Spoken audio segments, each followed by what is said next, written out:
Hello and welcome to Dantashastra, where knowledge meets clinical wisdom. Today, let's see what are the commonly encountered signs and symptoms in a daily clinical practice. First, let's understand what a sign and a symptom is. Symptom is the information that a patient gives us, while sign is the finding that we see.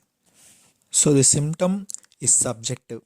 Patient feels it, while the sign is objective. We see it. So, to keep it simple with an example, pain is a symptom, but tenderness to percussion is a sign. So, now let's see what are the common symptoms or the complaints that the patient will tell us and what we should be suspecting in case of that particular complaint. If the patient complains of pain, find out whether that is nocturnal or diurnal. If it is nocturnal, if it happens in the night time, then that means there is punctual involvement of caries. And also find whether it is a sharp pain or a throbbing pain. If it's a throbbing pain, again, it is a deep caries that involves pulp.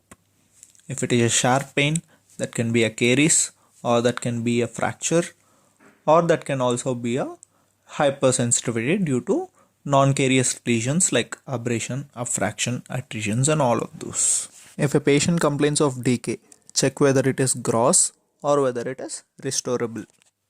If patient complains of pain while chewing, then there can be a severely decayed teeth or a fractured tooth or a mobile tooth.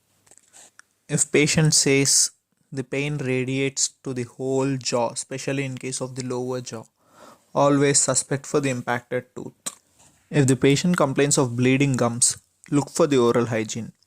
There might be poor oral hygiene. If the oral hygiene is good, but still you see oddly swollen gingival tissue without much of calculus, then ask the patient if they have been under any medications.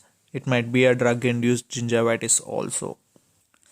If patient complains of loose or moving teeth, look for the alveolar bone in the X-ray for the bone loss and look for the pocket depth. If all the periodontal tissue is fine, then suspect for a fracture.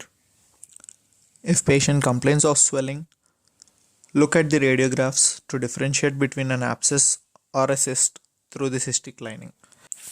If the patient complains of discoloration of teeth, look for stains. They can be extrinsic or intrinsic. They can be due to fluorosis, they can be due to the tobacco habits, or they can be due to the internal resorption or the necrotic pulp. So that's it for today. In the next video, let us discuss the treatment for each of the conditions. If you have any suggestions or you want me to discuss any particular topic, please let me know in the comments. Do like, share, and subscribe, and thank you for your support.